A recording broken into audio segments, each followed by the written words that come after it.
नमस्ते, जय श्री कृष्णा। कैसे हो आप? ध्यान, साधना, मेडिटेशन आप सब में ज़्यादातर लोग तो आजकल करते ही हैं, पर उसका सही समय क्या है, क्या तरीके से करना चाहिए, उसके पहले क्या प्रिपरेशन करना चाहिए, आज हम लोग इस वीडियो पे वो बात करेंगे। तो मेडिटेशन तो हर कोई करता है, तो बहुत लोग तो ये मैंने सुना है कि अरे मुझे तो इतने साल हो गए, मुझे तो कुछ फ़र्क ही नहीं दिखा, मुझे तो कोई डिफरेंस ही नहीं दिखा, मुझे तो आज तक कुछ हुआ ही नहीं, ना मेरी कुंडली नहीं जागृत हुई। तो देखिए, मेडिटेशन करने का भी कुछ अगर हमने सिस्टमेटिक किया तो उसका बेनिफिट डेफिनेटली आपको मिलेगा, आपको निराशा नहीं होगी। तो सबसे पहले होता है समय। आपको कौन सा आपके डेली रूटीन के अनुसार आपको समय कौन सा कंफर्टेबल है, वो टाइम जो है आप सेट कर लीजिए आपके रूटीन के अनुसार, पर वो टाइम फिक्स कर लीजिए। जैसे जो भी टाइम है आपको उसी टाइम पे रोज़ मेडिटेशन करना है। तो क्या होता है कि यूनिवर्सल से जो एनर्जी आ रही है यहाँ हमारे क्राउन चक्र से आती है, तो क्राउन चक्र से आती है तो फिर वो एनर्जी का भी टाइम फिक्स हो जाता है कि हाँ ये सोल इस टाइम पे मेडिटेशन करने वाला है, तो एनर्जी अपने आप ही यूनिवर्सल से फ्लो होना शुरू हो जाती है अपने क्राउन चक्र पे। समझो बाय चांस कभी एक दिन ऐसा हो गया कि आप बैठ नहीं पाए, तो इसका मतलब ये नहीं है कि वो कनेक्शन टूट जाएगा, पर वो एक फ़िक्स टाइम करने से वो हमारा यूनिवर्सल से एक फ़िक्स कनेक्शन बन जाता है, तो आपको पॉजिटिव एनर्जी वहाँ से फ़्लो होना शुरू हो जाती है फ़िक्स टाइम पे। तो सबसे पहले होता है समय। दूसरा होता है कि वो जगह जो भी आप चॉइस कर रहे हो, जहाँ भी चॉइस कर रहे हो वो साफ़ सुथरी हो, दुर्गंध युक्त नहीं हो। अगर दुर्गंध आएगी तो उसमें आप मेडिटेशन कैसे कर पाओगे, तो आपका ध्यान नहीं बैठेगा, आप डिस्टर्ब हो जाओगे। तीसरा है कि वो रोशनी हो, मतलब उजाला हो, हवादार हो, एकदम पैक या सीलन का ऐसा रूम नहीं हो या जगह नहीं हो, तो वहाँ पे भी आप मेडिटेशन नहीं कर पाओगे। आप मतलब आपका माइंड स्टेबल ही नहीं रहेगा, आप डिस्टर्ब रहोगे। और फिर आपका पेट भी खाली रहना चाहिए। क्या होता है कि समझो आपने खाना खाया तो उसके 3 घंटे बाद आप मेडिटेशन कर सकते हो। समझो हैवी आपने कुछ खा लिया तो फिर 4 घंटे बाद आप मेडिटेशन करिए। अगर आपका पेट भरा हुआ है, फिर आपने जस्ट खाना खाया या आधा 1 घंटा ही हुआ है और उसके बाद आप मेडिटेशन करोगे तो भी आपका ध्यान नहीं बैठेगा, क्योंकि जो एनर्जी है बॉडी की वो फूड डाइजेस्ट करने में लगी रहेगी।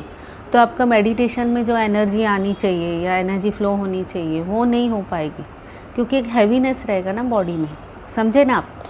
पेट में हैवीनेस रहेगा तो कैसे फिर आप मेडिटेशन कर पाओगे? फिर भी आप मेडिटेशन नहीं कर पाओगे। और समझो किसी किसी को ज़मीन पे नहीं बैठा जाता है, तो कोई बात नहीं, आप सोफ़ा या चेयर पे बैठ सकते हैं। पर एक बात का आप ध्यान रखें, आप चाहे सोफ़े पे बैठिए या आसन या कुर्सी पे बैठिए या फिर नीचे बैठिए ज़मीन पे, आपकी मर्ज़ी, चाहे उस पे बैठिए। पैरों में चप्पल नहीं होगी, आप सोफ़ा या चेयर पे आसन बिछा के पैर ऊपर लेके आप बैठ जाइए। तो उससे क्या होगा, जो ऊर्जा है वो यूनिवर्सल से आ रही है वो आपके अंदर फ़्लो होती रहेगी। और समझो आपने पैर लटका के बैठा या ज़मीन से आपके पैर टच हैं, तो वो एनर्जी जो फ़्लो हो रही है वो ज़मीन से पैर टच है तो पैरों के थ्रू वो निकल जाएगी, तो आपके अंदर वो स्टोर नहीं होगी या संचित नहीं होगी। तो इसके लिए आपको ऊपर भी बैठना है, तो आपका जो आसन है हर एक का पर्सनल आसन होना चाहिए। यदि आप वैदिक संस्कृति के अनुसार जाना चाहते हो तो आपको ब्रह्म मुहूर्त में मेडिटेशन करना सबसे बेस्ट है। ब्रह्म मुहूर्त में क्यों करना चाहिए, चलिए ये जानते हैं। हमारे जो सन्यासी या जो बड़े बड़े मेडिटेटर है वो क्यों कहते हैं कि ब्रह्म मुहूर्त में करना चाहिए। सूरज उगने के 1.5 या 2 घंटे पहले 3 बजे से, रात्रि के 3 बजे से सूर्योदय होने तक को ब्रह्म मुहूर्त कहा जाता है। तो ये ब्रह्म मुहूर्त ही परफेक्ट टाइम है मेडिटेशन के लिए।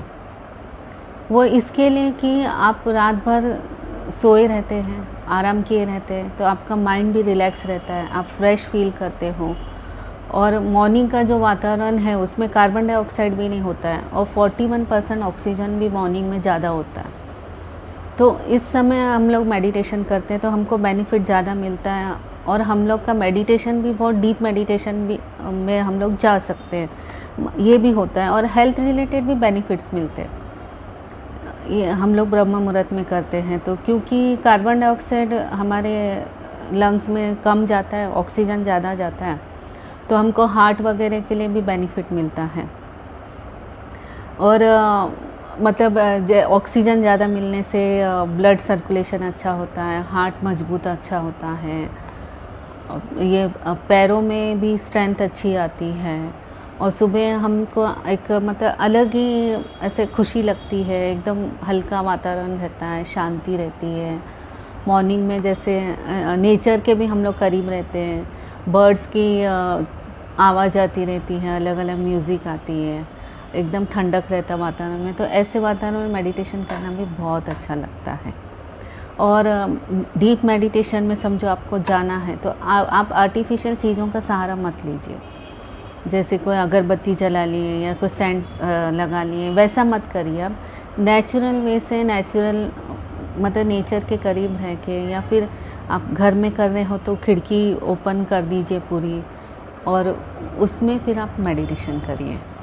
अगर आप समझो आपने आर्टिफिशियल चीज़ें लगाई तो ज़रूरी नहीं आपका मेडिटेशन अच्छा हो, आपको सर दर्द भी हो सकता है उस कारण से, क्योंकि वो आर्टिफिशियल है।